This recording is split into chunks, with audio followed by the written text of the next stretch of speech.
Salut à tous et bienvenue pour une nouvelle vidéo. Alors cette fois-ci je vous montre comment on branche, comment on monte ce radiateur là. Alors c'est le CNPS 10X Performa il me semble. Il y a aussi le Optima, c'est plus ou moins le même genre. Alors comme vous voyez c'est un ventilateur 12 cm qui se met là-dessus. Alors c'est pas vraiment du petit gabarit, c'est même assez conséquent. Donc ne faites pas comme moi l'erreur que j'ai pu faire au départ de le fixer avant de visser le radiateur, parce que vaut mieux le faire après. Là je regardais surtout dans quel sens allait le fil. Là le fil va plutôt en dessous, c'est plus pratique. Alors, comme on voit mieux quand je fais l'erreur de le monter avant et non pas quand je le mets après, ces espèces d'attaches, vous voyez plus ou moins comment ça se met dans les trous, quoi, c'est très simple, et ensuite ça se crochete dans une espèce de rigole, quoi, de rainure qu'il y a enfin, vous voyez là en dessous, là. Alors, comme vous le voyez, là, on voit cette espèce de rainure. On peut mettre un ventilateur de chaque côté sur la version Performa. Sur la version Optima, on peut en mettre un que d'un seul côté de ventilateur 12 cm. Bon, ça doit pas servir à grand chose de mettre un ventilateur de chaque côté, parce que normalement t'as le ventilateur de boîtier de l'autre côté qui est déjà très proche, donc voilà. Alors là, deuxième étape, il faut desserrer ces espèces de vis tout autour du fond, quoi, pour pouvoir glisser ces attaches là qui sont différentes sur les processeurs AMD et Intel. Donc du coup il faut regarder dans la notice laquelle des deux broches il faut utiliser, quoi. Alors ça c'est pour les Intel, parce que j'ai mis ça sur mon vieux Core 2 Quad Q6600, donc mais à l'origine quand j'ai acheté ce radiateur, c'est pas pour c'est pas pour ce processeur là, c'est pour un AMD, et donc vous allez voir d'ailleurs que c'est assez chiant plus tard vous allez voir que c'est assez chiant de changer en gros ce radiateur de carte mère, parce que il y a un bout de scotch à utiliser par commodité. Il est pas obligatoire, ce bout de scotch, donc vous inquiétez pas trop pour ça. Alors une fois qu'on s'est assuré que tout ça est bien fixé, alors vous allez voir quand même, je vous mens pas, ce ventirad est une galère à mettre, mais bon, c'est pas non plus le truc qui est, comment dire, ciblé pour les débutants. Et bon, une fois qu'on sait plus ou moins comment ça marche, c'est particulièrement génial pour le prix, parce que c'est un ventirad qui coûte pour le Optima environ 30 €, et pour le Performa, celui-là qui est un modèle normalement un tout petit peu meilleur, coûte lui à peu près 50 €. À ces niveaux de prix, on trouve pas mieux, pour information, au niveau refroidissement, vraiment, mais pas mieux du tout, quoi. Alors une fois que l'on en est à cet endroit-là, on est en plein doute avec cette espèce de bout de scotch qu'on sait pas où ça va, cette espèce de bout de plastique, on sait pas trop comment ça marche. Alors il y a cette espèce de truc pour ralentir la vitesse du ventilateur. Il y a encore deux autres broches en métal si on a envie d'ajouter un ventilateur supplémentaire de l'autre côté. Bon, pas très intéressant donc. Voilà, bon, comme vous voyez, oui, ça se croche sur les côtés, exactement comme le premier, pour mettre un ventilateur à l'arrière, quoi. Donc ensuite t'as le sac de vis, comme d'habitude, des vis et des machins en plastique. Il y a cette espèce d'autocollant Zalman aussi, pour ceux qui ont envie de se la péter sur leur boîte. Moi il se trouve que j'ai déjà une boîte Zalman, donc bon. Et la notice, cette fameuse notice écrite il me semble tout en anglais. S'il y a une partie français, elle était tellement foireuse que j'ai préféré regarder seulement la version anglaise de la notice. Mais bon, bref. Oui, parce que faut savoir quand même que la boîte, vous allez voir ça un peu plus tard, est particulièrement comique. Alors donc, que voir sur la boîte? Ah oui, quand même, un truc dernier. Dernier truc, la pâte conductrice, la pâte thermique est fournie avec, comme vous le voyez. C'est une pâte thermique assez correcte, donc il n'y a pas besoin d'acheter de pâte thermique supplémentaire. Cette pâte suffit parfaitement. Absolument pas besoin d'acheter, je sais pas, un truc Arctic Silver ou compagnie, c'est largement suffisant. Alors voilà les fameux trucs pour AMD, car AMD, les radiateurs se fixent non pas sur un carré mais sur un rectangle, donc bon, il faut brancher, faut fixer de la visserie différente. Alors il nous passe une clé Allen pour pouvoir fixer tout ça, alors c'est bien gentil. Vous allez voir d'ailleurs qu'elle a une petite particularité cette clé Allen qui rend pratiquement l'utilisation de celle-là obligatoire plutôt que d'en acheter une autre dans le marché. Alors voyez-vous, bon là je suis plutôt sur l'allemand, on en a rien à foutre, l'espagnol voilà, bon, traduit dans plusieurs langues, et le français est juste magnifique. Puissante performance de refroidissement, radiateur design pour flux d'air optimal, lubrifiant super thermique haute performance, alors ça c'est normalement la pâte thermique qui est du lubrifiant maintenant, ventilateur de support 120 mm dual, ce qui veut dire en gros support double, enfin ou deuxième support pour ventilateur 120 mm, n'importe quoi, compatibilité avec diverses prises Intel et AMD, alors prises en fait il voulait dire sockets, excellent, ventilateur PWM 120 mm ultra silencieux, jusque là ça va, câble de résistance inclus pour ventilateur de contrôle RPM. Alors que la phrase en français, pour donner un truc qui veut vraiment dire quelque chose, c'est contrôleur de vitesse pour ou résistance de contrôle de vitesse pour ventilateur par exemple, enfin ça peut être n'importe quoi, mais faut vraiment pas savoir parler français pour mettre ça dans un tel désordre. Support boîtier large 180 mm, bon on s'en fout. Alors donc enfin bon il n'y a pas de faute là-dedans. Ensuite ah oui oh là là oui ça c'est énorme. Alors, compatible CPU, donc ça, voilà, bon, voilà, c'est de l'anglais, hein, mais bon, en français, ça donne un peu un truc un peu bizarre, mais ça, c'est normal. Mais surtout, regardez la liste, parce que, vous voyez, en regardant de loin, on voit pas de problème.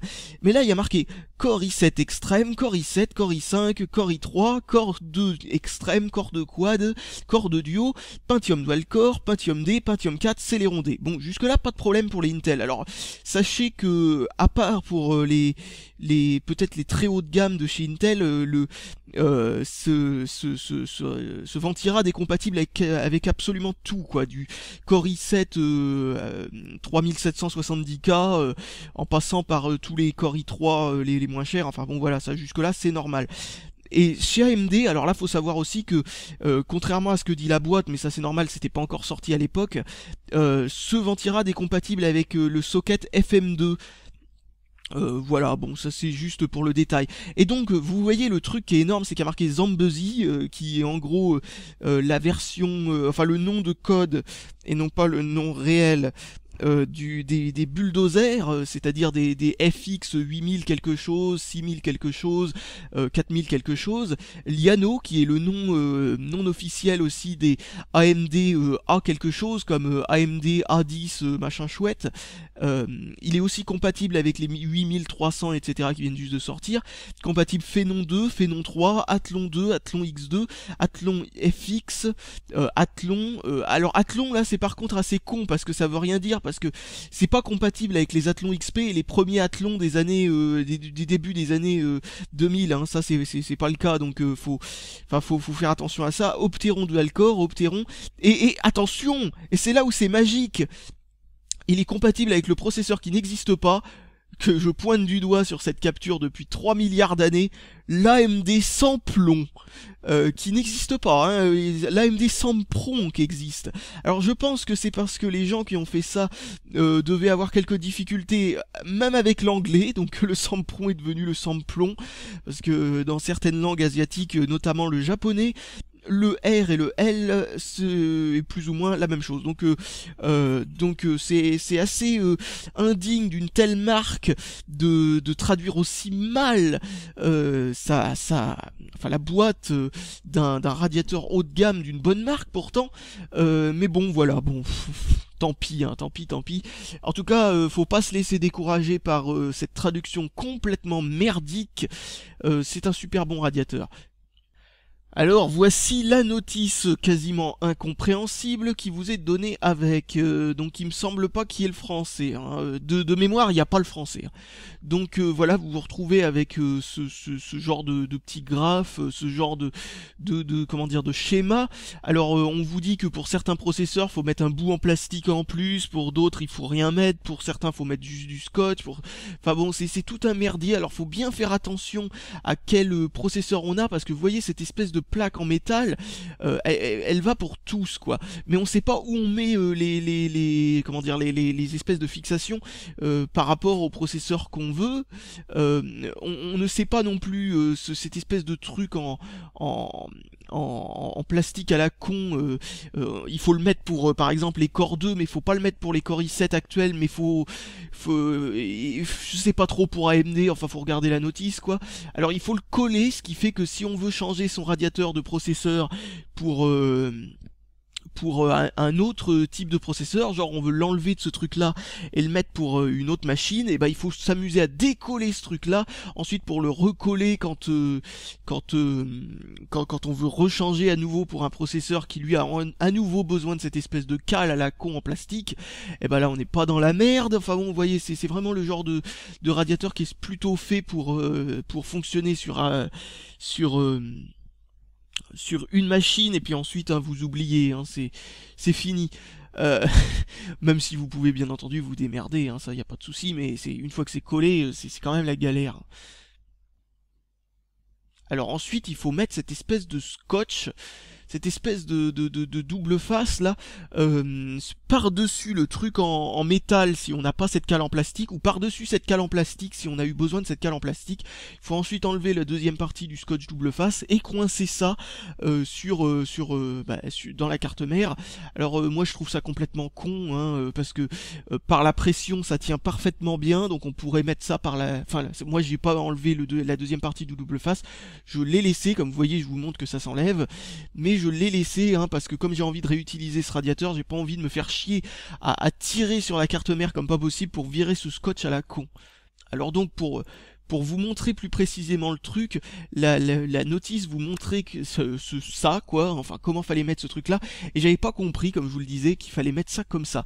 Et donc là vous voyez là, vu que j'ai remis, enfin que c'est plus flou, vous voyez que c'est tout simplement des trucs quoi qui se mettent à l'intérieur des cales en métal.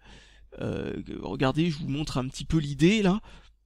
Je le renlève, c'est pas particulièrement difficile à enlever. Vous voyez, hop, je l'enlève. Vous voyez, on met d'abord le truc en métal dessus là.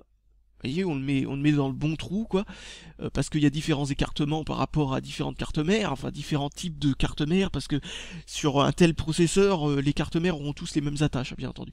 Et ensuite on glisse cette espèce de bout de caoutchouc pour pas que ce machin en ferraille se barre tout seul quand on visse quoi, que ça soit plus pratique à visser. Alors c'est peut-être plus pratique à visser, mais malheureusement il y a un gros défaut qui s'ajoute au fait que ce soit plus facile à visser, c'est que c'est très difficilement compréhensible comment on met les cales, etc., etc. Alors ensuite, il y a différents types de vis pour différents écartements, suivant différents types de cartes mères aussi, c'est-à-dire pour les cartes mères pour corps de duo et corps de quad, il y a certains vis à utiliser, pour les AMD, il y a certains autres vis, ça dépend en fait de l'épaisseur du processeur. Bien entendu, tous les processeurs d'une telle génération, comme tous les Core i7, Core i5 et tout ça, ont tous besoin du même écartement, hein. Tous les corps de duo, etc. ont tous besoin du même écartement, tous les processeurs AMD ont tous besoin du même écartement, mais bon, faut pas se gourer de vis, parce que sinon on applique trop ou pas assez de pression sur le processeur, donc vous vous rendrez compte tout de suite que ou la carte mère se plie dans tous les sens, qui est pas une bonne chose, vous allez tout casser, ou si vous utilisez les mauvaises vis mais dans l'autre sens, vous verrez que le processeur, enfin que le radiateur a encore du jeu, donc ça appuie pas du tout dessus, ça fait pas son boulot de refroidissement quoi. Donc voilà, bon c'est pas, il y a rien de dramatique et on se rend compte assez facilement et assez rapidement de l'erreur que l'on a fait. Alors donc vous voyez cette boîte Zalman que j'ai légèrement modifiée pour ajouter un ventilateur supplémentaire à cause de la canicule de cet été, et donc voilà, j'ai rajouté pas mal de refroidissement, et c'est pour ça que j'ai acheté en catastrophe ce radiateur, parce que vous voyez, ça c'est un ventirad aussi de chez Zalman, un peu plus petit mais tout en cuivre par contre, ce qui voudrait dire que logiquement il devrait être plus efficace, mais en fait non, parce que Zalman a fait beaucoup de progrès en dehors des matériaux, dans le design des radiateurs. Alors comme vous voyez aussi, j'ai de la rame avec du refroidissement par dessus. Vous voyez que j'en ai une qui a une forme différente. Alors là vous voyez, je regarde si ça va loger, au pif ça loge, mais vous allez voir qu'il y a un souci, c'est ce petit ventilateur que j'ai rajouté sur le North Bridge, qui est pas totalement indispensable, voire pas du tout indispensable, hein. Je l'ai rajouté au cas où que refroidir le North Bridge permettrait de refroidir un petit peu le processeur, parce que moins c'est chaud autour du processeur, moins le processeur a besoin de refroidissement lui-même, mais je vais devoir l'enlever. Bon, ça n'a rien changé au final au niveau des performances de la carte mère, etc. hein. Donc ça n'était pas gravissime, mais voyez, ces radiateurs sont faits de telle manière qui logent pile avec les radiateurs les plus volumineux. Donc le petit radiateur du Northbridge, une fois qu'on lui rajoute un ventilo par-dessus, devient trop épais pour pouvoir mettre un radiateur, quoi. Alors hop, j'enlève ce radiateur Zalman. Le défaut de ce radiateur, c'est pas qu'il soit pas efficace, c'est son système d'attache qui est complètement merdique. Décidément, ces Zalman, ils ont des problèmes avec les systèmes d'attache. Je dis que c'est juste un petit bout de métal à la con. Le radiateur, malgré toutes les précautions et tous les efforts que j'ai pu faire, avait tout le temps un peu de jeu et tournait sur lui-même avec cette attache de merde. En fait, ce ventirad de chez Zalman là, ils l'ont pas vendu très longtemps, hein. Ils ont vite sorti une version corrigée qui avait un système d'attache bien meilleur que celui-là, et ils ont bien fait parce que le système d'attache était vraiment merdique, hein. Alors là, il faut enlever cette espèce de support, cet ancien support pour cet ancien radiateur. Enfin, suivant les radiateurs, on aura un support différent à enlever. Quand on vient juste d'acheter une carte mère neuve, il n'y a aucun support, donc voilà, il n'y a rien de spécial à faire. Ça, c'est un support très con, hein. C'est une base en dessous qui est reliée par 4 vis à ce socle qui se met au-dessus, quoi. Bon, c'est tout bête, hein. J'enlève les 4 vis. Alors si vous n'avez pas une boîte Zalman ou une boîte avec un trou derrière le processeur, vous ne pouvez pas changer le ventirad quand il a un soutien en dessous de la carte mère sans avoir enlevé la carte mère complète. Et vous allez voir que même Zalman avec ses propres radiateurs arrive à faire enfin, vous allez voir que c'est assez con leur truc, c'est qu'ils ont laissé donc une trappe avec un trou donc pour pouvoir changer le radiateur sans enlever la carte mère. Oui, chez Zalman, ils ont pas fait bien leur boulot parce que à l'arrière, quoi, il y a certains trous pour pouvoir enlever la plaque de l'autre côté de la carte mère pour soutenir le radiateur, mais malgré tout, cette plaque ne passe pas par le trou sur ce nouveau radiateur. Alors, bien entendu, changez la pâte conductrice, hein, ne réutilisez pas de la pâte conductrice déjà utilisée, parce que la pâte conductrice est faite pour combler les fissures qu'il y a sur les anciens, sur le radiateur qui était posé dessus. Si vous changez de radiateur ou reposez le même radiateur, ces micro-fissures qui auront été comblées ne se trouveront plus au même emplacement, et donc il va falloir tout changer pour des raisons très simples, que la pâte conductrice, enfin la pâte thermique, quoi, ne fera plus son boulot, quoi. Parce que elle a comblé des fissures qui n'existent plus, entre guillemets, donc voilà. Et nettoyez aussi le fond du radiateur, parce que lui aussi vous avez pu mettre une trace de doigt ou ce genre de truc, une empreinte, etc. Et je vous montrerai un jour dans une vidéo sur l'ancien radiateur que je viens à peine de démonter, que j'avais fait l'erreur de mettre une trace de doigt, et il y a mon empreinte digitale qui a été comment dire, mais carrément, quoi, carrément incrusté sur le fond du radiateur, carrément incrusté, parce que j'avais posé mon doigt dessus et donc ça a fait de l'oxydation sur le cuivre, et le cuivre a pris mes empreintes papillaires. Donc voilà, je nettoie bien comme il faut le fond, même s'il a jamais servi. enfin bon, il a touché la pâte conductrice qu'il y avait avant, donc raison de plus de le nettoyer. Mais même si vous avez pas fait de crasse avec, nettoyez-le. Il y aura peut-être des petits bouts de carton, de la poussière, des trucs qui se seront incrustés dedans. Il faut bien que ce soit propre, hein. Faut vraiment insister là-dessus. Ensuite, disposer la pâte conductrice. Alors c'est la troisième vidéo où je vous dis comment on dispose la pâte thermique. Ça c'est une technique que j'utilise assez souvent. Je fais une croix, tout simplement, et je mets des petits points dans les triangles qui restent au milieu de la croix, quoi. Mais voilà, mais faut pas en mettre de trop, hein. La croix suffit normalement, hein. Moi je mets juste ces petits points au cas où, parce que une fois que l'on a appuyé avec le radiateur, vaut mieux pas, surtout quand on a appuyé très fort, réenlever le radiateur pour vérifier si ça a été bien mis, parce que là tout est à refaire. Donc voilà, appuyer un petit peu, pourquoi pas, hein, pourquoi pas appuyer un petit peu, parce que bien entendu la pression sera pas assez forte. C'est une fois qu'on a vissé, la pression a été telle qu'il reste plus qu'une très très fine couche de pâte thermique, et c'est juste cette très très fine couche. D'ailleurs, si vous en enlevant votre radiateur, vous voyez comme enfin qu'il y avait pas une très fine couche, mais que la couche était quand même vraiment épaisse, c'est que la pâte thermique que vous aviez utilisée était très mauvaise, ou que votre radiateur, comme l'ancien Zalman que j'ai enlevé avant, n'appuyait pas assez fort. Il faut toujours utiliser des radiateurs qui appuient très très fort sur le processeur. C'est pour ça que ce système de prendre en sandwich la carte mère et le processeur, avec cette espèce de socle qui se met par-dessus, ainsi que, vous voyez, il y a le radiateur d'un côté, et de l'autre côté, il y a cette espèce de truc que Zalman nous a fait mettre, une espèce de comment dire, de bout de plastique là pour que ça appuie à l'arrière de la carte mère.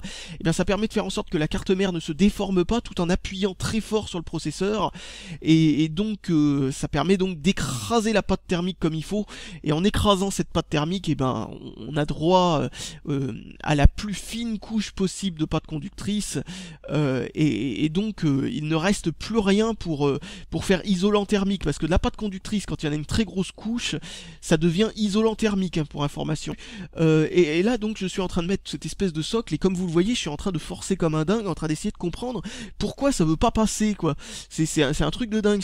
Ils ont fait une sorte de socle pour une sorte de socle, quoi, enfin, je veux dire plutôt enfin cette espèce de support, quoi. Ils l'ont fait plus gros que le trou que Zalman a fait lui-même dans ses propres boîtes, alors que c'est Zalman aussi qui fait ce radiateur. Donc bon, c'est assez con, ça. Alors une fois le fond, ce support, quoi, mis, eh bien il est mal mis dans le, enfin j'ai l'impression qu'il est mal mis enfin, il va falloir que j'appuie au dos. Oui, je me rappelle ce que j'étais en train de faire. Ah oui, c'était vraiment une catastrophe. Oui, donc voilà, une fois que le support est mis, normalement, vu qu'il est collé d'ailleurs. Ah oui, c'est parce que je l'ai pas collé. Oui, d'accord. Oui, vu qu'il est collé, les différents boulons, quoi, enfin non, plutôt les écrous, même si ce sont eux qui ont une longueur. Enfin bon, bref, voilà, sont faciles d'accès parce qu'ils ressortent de l'autre côté de la carte mère. Il n'y a pas besoin de glisser sa main pour appuyer comme avec les anciennes techniques. Alors là, il suffit juste de visser, vous y voyez rien, c'est normal. Alors donc on visse les trucs. Alors utilisez la technique que je vous ai déjà dit dans une autre vidéo. Alors c'est une technique vraiment très très importante, hein. Gardez ça en tête, il faut visser chaque vis que très très légèrement. Là je glisse ma main en dessous pour pouvoir faire ressortir de l'autre côté. Parce que voilà, et là vous voyez il y a le ventilateur que j'avais fixé avant, en fait qu'il faut fixer après, qui gêne le vissage. Bon là vous voyez juste mes cheveux, mais bon voilà. Et qu'est-ce que je voulais dire sinon, oui, alors vous voyez que c'est un énorme problème, ce ventilateur, enfin non, le fait que la carte mère soit déjà montée dans une boîte est un énorme problème pour ce ventilateur, enfin ce radiateur, parce que vous voyez c'est très difficile d'accès. J'ai la main qui est littéralement explosée par la boîte, parce que c'est une boîte extrêmement lourde en plus. Donc vous voyez, c'est vraiment le ventirad le plus difficile à mettre quand la carte mère est déjà dans la boîte. C'est même quasi impossible, et avec la majorité des boîtes c'est impossible de chez impossible. Donc c'est pour ça que je dis toujours qu'il faut mettre le radiateur, enfin le ventirad, avant de monter tout le reste de l'ordinateur. C'est le premier truc à faire, on met le processeur, on met le ventirad, bien entendu sans oublier la pâte thermique, ensuite on met la RAM, et là on met la carte mère dans la boîte. Alors donc vous voyez la difficulté d'accès des vis, parce que même si là j'ai une boîte qui me permet de pouvoir fixer le radiateur après donc avoir mis la carte mère dans la boîte, vous voyez que le peu d'espace et la taille monstrueuse de ce radiateur laisse extrêmement peu de place pour visser tout ça. Et en plus de ça, vous voyez que même si on avait la place de passer tout ça, vous voyez pourquoi chez Zalman ils ont donné cette clé assez spéciale qui permet d'incliner donc cette clé pour tout en vissant les vis et en les gardant coincés au bout de la clé. Et ça c'est excellent parce que heureusement qu'ils ont pensé à ça, c'est-à-dire de faire des écrous et une clé spéciale, parce que c'est quasiment impossible à visser sans un outil particulier en fait. Alors vous voyez pourquoi je vous dis de ne pas visser à fond les vis les uns après les autres, et que faut juste un tout petit peu visser, parce que là je suis obligé de redévisser ensuite, parce que j'ai un tout petit peu trop vissé. Je m'attendais à ce qu'il y ait plus de jeu, mais non. Alors du coup je suis obligé de redévisser les autres. Vous voyez rien, je sais, mais bon voilà. J'ai pas, enfin voilà. Et donc là je peux visser ce truc là parce que j'ai plus de jeu. Parce que vous voyez la pression du radiateur est telle que c'est impossible si on met toute la pression d'un coup d'un côté. Il faut d'abord visser un tout petit peu partout, et ensuite quand on a fini par visser toutes les vis, là on visse à fond bien comme il faut toutes les vis quoi, et jusqu'à ce que ça bloque quoi. Alors une fois le tout bien serré, ben c'est fini. Normalement il n'y a plus qu'à mettre cette espèce de ventilateur, et vous allez voir que c'est pas pratique aussi, encore une fois, à cause du fait que la carte mère est déjà montée quoi. Ces attaches sont vraiment super chiantes à mettre, malgré le fait que ça fasse gagner des vis du temps quand on sait faire en tout cas aussi, parce que vous voyez il suffit de mettre les deux trucs l'un à côté de l'autre comme ça. Là on met les attaches sur le radiateur, puis ensuite on clipse le radiateur, et ça se passe pas particulièrement comme prévu à chaque fois. Il y a les attaches qui se barrent dans tous les sens, qui font ressort, on risque de s'en prendre une dans l'œil. Enfin bon, c'est bien foutu tout de même hein. Bon, comme je disais, c'est pas ce petit détail qui va me faire revenir sur le fait de vous conseiller par-dessus tout ce radiateur si vous vous sentez assez adroit avec vos mains, parce que sincèrement à ce prix-là, c'est juste imbattable. Franchement, pour avoir à la fois une plus grande facilité de montage et un refroidissement aussi génial, sachant que les radiateurs sont sachant que les radiateurs sont pas forcément plus faciles à monter parce qu'ils sont plus chers d'ailleurs. À ce prix-là, franchement, on atteint le record quasi imbattable de la bonne affaire en tant que radiateur quoi.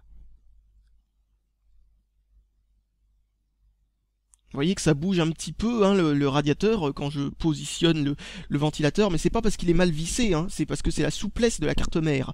Ne vous inquiétez pas, hein, c'est pas parce que la carte mère est souple que ça pose un problème particulier. Hein. C'est une carte mère, hein, c'est quand même un truc assez fin, hein, c'est normal que ça bouge un petit peu et que ce soit assez souple. Vous inquiétez pas, c'est très solide malgré cette souplesse là. J'ai encore jamais cassé une carte mère en faisant une fausse manip. Faut dire que je suis pas le genre de personne extrêmement bourrine, mais bon, voilà, bon, c'est quand même avec le nombre de cartes mères que j'ai connu, j'ai jamais cassé une carte mère parce qu'elle était trop souple ou ce genre de truc. Même les fines feuilles de PQ de chez Acer, donc c'est dire. Voilà, donc c'est la bonne grosse galère. on le clipse, c'est normal que ce soit un peu galère d'ailleurs parce que bah ça fait pression, hein, c'est normal. On s'assure bien que que les deux trucs soient intégralement dans la rainure et que les attaches au niveau du ventilateur sont bien dans les trous aussi, on tire un peu dessus pour voir si ça tient. Et voilà, si ça tient, bah le tour est joué et là, la tour est bien refroidie. Parce que faut savoir que par rapport à l'ancien radiateur qui était pourtant tout cuivre, et celui-là pourtant contient plus d'aluminium que de cuivre, eh bien j'ai gagné plus de 35 degrés en changeant de radiateur. Pourtant, que ce soit l'ancien ou le nouveau radiateur, que ce soit l'ancien Zalman ou ce nouveau Zalman, pourtant l'ancien coûtait plus cher, eh bien les deux étaient extrêmement bien notés par la critique.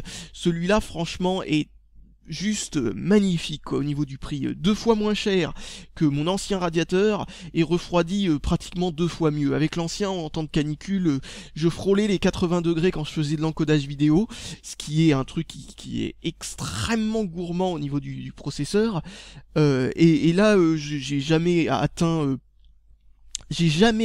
alors qu'il a fait encore plus chaud après que j'étais au niveau inquiétant de 80 degrés, j'ai jamais atteint plus de 65. Donc c'était dire à quel point c'était une bonne affaire ce radiateur.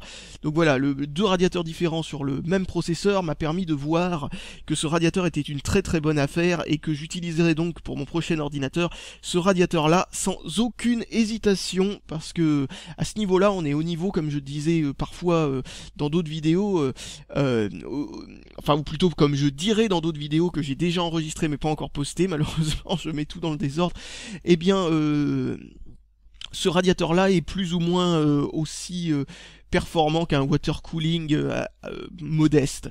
Donc voilà, donc je vous dis salut à tous et je termine de remonter mon PC, bien entendu, que j'ai déjà monté depuis des milliers d'années avant de faire le commentaire sur cette vidéo. À la prochaine!